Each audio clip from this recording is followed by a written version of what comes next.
ਸਭ ਤੋਂ ਵੱਡੀ ਗੱਲ ਇਹ ਹੈ ਵੀ ਇਹ ਜਿਹੜਾ ਇਲਾਕਾ ਵਾ ਇਹ ਅਰਥਕੁਏਕ ਵਾਲਾ ਇਲਾਕਾ ਮੰਨਿਆ ਜਾਂਦਾ, ਜਿਹਨੂੰ ਆਪਾਂ ਪੰਜਾਬੀ ਦੇ ਵਿੱਚ ਭੂਚਾਲ ਕਹਿ ਦਿੰਦੇ ਹਾਂ।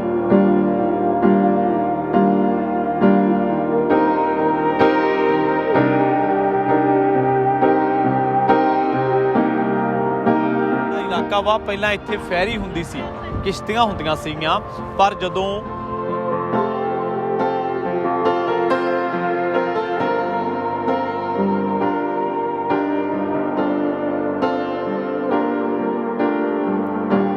ਜ਼ਿਕਰ ਕੀਤਾ ਸੀਗਾ ਕੇਵਿਨ ਬ੍ਰਿਕਸ ਪੈਟਰੋਲਿੰਗ ਆਫੀਸਰ ਹੋਏ ਨੇ ਸੈਨ ਫਰਾਂਸਿਸਕੋ ਦੇ ਵਿੱਚ। ਉਹਨਾਂ ਨੇ ਇਸ ਗੇਟ ਤੋਂ ਸੁਸਾਈਡ ਕਰਨ ਵਾਲੇ ਲੋਕਾਂ ਨੂੰ ਬਚਾਇਆ, ਜਿਨ੍ਹਾਂ ਦੀ ਗਿਣਤੀ 200 ਤੋਂ ਵੀ ਵੱਧ ਆ। ਵੱਡੀ ਵਿਸ਼ੇਸ਼ਤਾ ਇਹ ਹੈ ਵੀ ਇਹ 8 ਰੈਕਟਰ ਤੱਕ ਦਾ ਜਿਹੜਾ ਭੂਚਾਲ ਆ ਉਹਨੂੰ ਸਹਿਣ ਕਰ ਸਕਦਾ।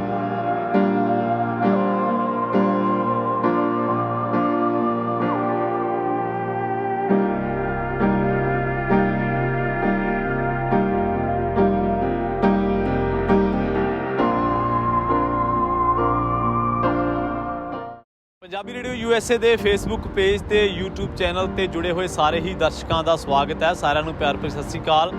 ਅੱਜ ਅਸੀਂ ਪਹੁੰਚੇ ਹਾਂ ਸੈਨ ਫਰਾਂਸਿਸਕੋ ਦੇ ਵਿੱਚ ਬਣੇ ਗੋਲਡਨ ਗੇਟ ਬ੍ਰਿਜ ਦੇ ਉੱਤੇ, ਜਿਹੜਾ ਕਿ ਕੈਲੀਫੋਰਨੀਆ ਦੇ ਨਾਲ US ਦਾ ਸਭ ਤੋਂ ਵੱਧ ਮੰਨਿਆ ਪ੍ਰਮੰਨਿਆ ਟੂਰਿਸਟ ਸਪੌਟ ਆ। ਤੁਸੀਂ ਦੇਖ ਸਕਦੇ ਹੋ ਮੇਰੀ ਬੈਕ ਸਾਈਡ ਕਿ ਅਸੀਂ ਗੋਲਡਨ ਗੇਟ ਬ੍ਰਿਜ ਦੇ ਉੱਤੇ ਆ। ਇਹ ਗੋਲਡਨ ਗੇਟ ਬ੍ਰਿਜ ਦੇ ਨਾਲ ਜੁੜੇ ਇੰਟਰਸਟਿੰਗ ਫੈਕਟ ਤੇ ਫਿਗਰ ਤੁਹਾਡੇ ਨਾਲ ਸਾਂਝੇ ਕਰਾਂਗੇ। ਪੰਜਾਬੀ ਰੇਡੀਓ USA ਦੇ ਫੇਸਬੁੱਕ ਪੇਜ ਨੂੰ ਤੁਸੀਂ ਲਾਈਕ ਕਰੋ, ਪੰਜਾਬੀ ਰੇਡੀਓ USA ਦੇ YouTube ਚੈਨਲ ਨੂੰ ਤੁਸੀਂ ਲਾਈਕ ਕਰੋ। ਇਸ ਗੇਟ ਨਾਲ ਜੁੜੀ ਅਹਿਮ ਜਾਣਕਾਰੀ ਤੁਹਾਡੇ ਨਾਲ ਸਾਂਝੀ ਕਰਾਂਗੇ, ਪਰ ਉਸ ਤੋਂ ਪਹਿਲਾਂ ਮੈਂ ਤੁਹਾਨੂੰ ਦੱਸਣਾ ਚਾਹੁੰਦਾ ਵਾਂ ਕਿ ਇੱਥੋਂ ਦੇ ਇੱਕ ਕੇਵਿਨ ਬ੍ਰਿਕਸ ਹੋਏ ਨੇ, ਜਿਹੜੇ ਕਿ ਪੈਟਰੋਲਿੰਗ ਆਫੀਸਰ ਸੀਗੇ। ਇਹ ਗੇਟ ਬਣਨਾ ਕਦੋਂ ਸ਼ੁਰੂ ਹੋਇਆ, ਇਹਦੇ ਵਿੱਚ ਕੀ ਜਿਹੜੀਆਂ ਵਿਸ਼ੇਸ਼ਤਾਵਾਂ ਨੇ।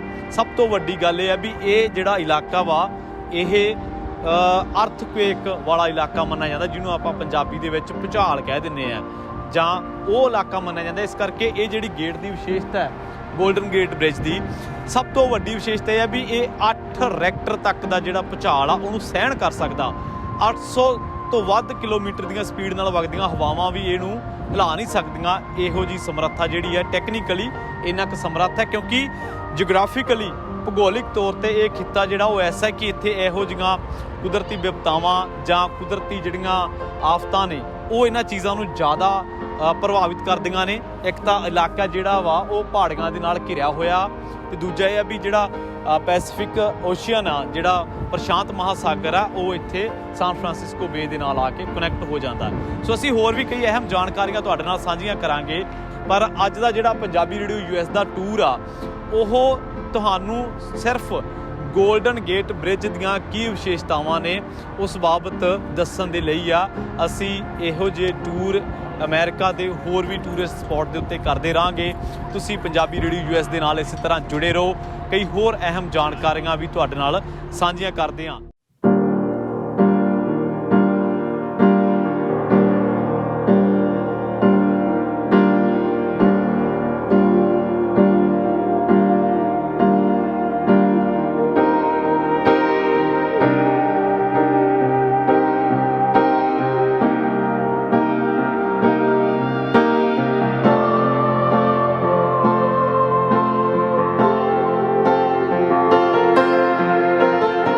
ਤੁਹਾਨੂੰ ਸੈਰ ਕਰਾਉਣੇ ਆ ਗੋਲਡਨ ਗੇਟ ਬ੍ਰਿਜ ਦੀ।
ਪੰਜਾਬੀ ਰੇਡੀਓ ਯੂਐਸ ਦੇ ਫੇਸਬੁੱਕ ਤੇ YouTube ਚੈਨਲ ਦੇ ਨਾਲ ਤੁਸੀਂ ਜੁੜੇ ਹੋਏ ਹੋ। ਮੈਂ ਹਾਂ ਪ੍ਰਵੀਨ ਸ਼ਰਮਾ ਤੇ ਇਸ ਵੇਲੇ ਆਪਾਂ ਖੜੇ ਹਾਂ ਗੋਲਡਨ ਗੇਟ ਬ੍ਰਿਜ ਦੇ ਉੱਤੇ। ਅਸੀਂ ਗੱਲਬਾਤ ਕਰ ਰਹੇ ਹਾਂ ਲਗਾਤਾਰ ਦੋ ਤਿੰਨ ਅਹਿਮ ਜਾਣਕਾਰੀਆਂ ਹੋਰ ਤੁਹਾਡੇ ਨਾਲ ਸਾਂਝੀਆਂ ਕਰਨੀਆਂ ਸੀ। ਉਹ ਇਹ ਕਿ ਇਹ ਜਿਹੜਾ ਇਲਾਕਾ ਵਾ ਪਹਿਲਾਂ ਇੱਥੇ ਫੈਰੀ ਹੁੰਦੀ ਸੀ, ਕਿਸ਼ਤੀਆਂ ਹੁੰਦੀਆਂ ਸੀਗੀਆਂ, ਪਰ ਜਦੋਂ 1937 ਦੇ ਵਿੱਚ 1933 ਦੇ ਵਿੱਚ ਇਹ ਮਹਿਸੂਸ ਕੀਤਾ ਗਿਆ 30 ਦੇ ਦਹਾਕੇ ਦੇ ਵਿੱਚ ਕਿ ਇੱਥੇ ਹੁਣ ਇੱਕ ਪੁਲ ਹੋਣਾ ਚਾਹੀਦਾ, ਤਾਂ ਉਦੋਂ ਕਈ ਆਰਥਿਕ ਸਕੀਮਾਂ ਨੂੰ ਧਿਆਨ ਦੇ ਵਿੱਚ ਰੱਖਦੇ ਹੋਏ ਇਸ ਪੁਲ ਨੂੰ ਬਣਾਇਆ ਗਿਆ ਸੀ। ਔਰ ਉਸ ਤੋਂ ਬਾਅਦ 1933 ਦੇ ਵਿੱਚ ਇਹਦੀ ਸ਼ੁਰੂਆਤ ਹੁੰਦੀ ਆ। 1933 ਤੋਂ ਬਾਅਦ 1937 ਦੇ ਵਿੱਚ ਇਹ ਬਣ ਕੇ ਤਿਆਰ ਹੁੰਦਾ।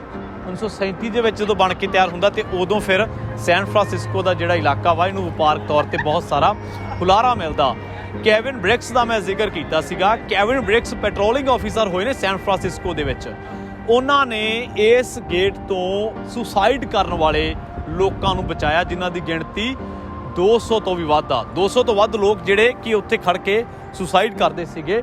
ਕੇਵਿਨ ਬ੍ਰਿਕਸ ਨੇ ਉਹਨਾਂ ਲੋਕਾਂ ਨੂੰ ਬਚਾਇਆ ਤੇ ਅਖੀਰ ਤੇ ਉਹਨਾਂ ਨੂੰ ਸਨਮਾਨਿਤ ਵੀ ਕੀਤਾ ਗਿਆ। ਤੁਸੀਂ ਜੇਕਰ ਗੂਗਲ ਕਰੋਗੇ ਤਾਂ ਕੇਵਿਨ ਬ੍ਰਿਕਸ ਕਰਕੇ ਪੈਟਰੋਲਿੰਗ ਆਫੀਸਰ ਕਰਕੇ ਤੁਸੀਂ ਉਹਨਾਂ ਦੇ ਬਾਰੇ ਹੋਰ ਵੀ ਅਹਿਮ ਜਾਣਕਾਰੀਆਂ ਜਿਹੜੀਆਂ ਉਹ ਹਾਸਲ ਕਰ ਸਕਦੇ ਹੋ। ਸੋ ਅੱਜ ਦਾ ਇਹ ਮੰਤਵ ਇੱਥੇ ਆਉਣ ਦਾ ਸਿਰਫ ਇਹ ਸੀਗਾ ਕਿ ਜਿਹੜਾ ਗੋਲਡਨ ਗੇਟ ਬ੍ਰਿਜ ਹੈ, ਜਿੱਥੇ ਟੂਰਿਸਟ ਸਪੌਟ ਆ, ਉਹਦੇ ਨਾਲ ਨਾਲ ਤੁਹਾਨੂੰ ਇਹ ਵੀ ਦੱਸਿਆ ਜਾਵੇ ਵੀ ਇਹਦੀ ਲੋੜ ਕਿਉਂ ਪਈ, ਇਹਦੀਆਂ ਵਿਸ਼ੇਸ਼ਤਾਵਾਂ ਕੀ ਨੇ, ਤੇ ਪੰਜਾਬੀ ਰੇਡੀਓ ਯੂਐਸ ਨੇ ਇੱਥੇ ਆ ਕੇ ਹੋਰ ਕਿਹੜੀਆਂ ਚੀਜ਼ਾਂ ਨੂੰ ਖੰਗਾਲਣ ਦੀ ਕੋਸ਼ਿਸ਼ ਕੀਤੀ ਜਿਹੜੀਆਂ ਕਿ ਆਸਾਨ ਤਰੀਕਿਆਂ ਨਾਲ ਤੁਹਾਡੇ ਤੱਕ ਪਹੁੰਚਦੀਆਂ ਕੀਤੀਆਂ ਜਾਣ।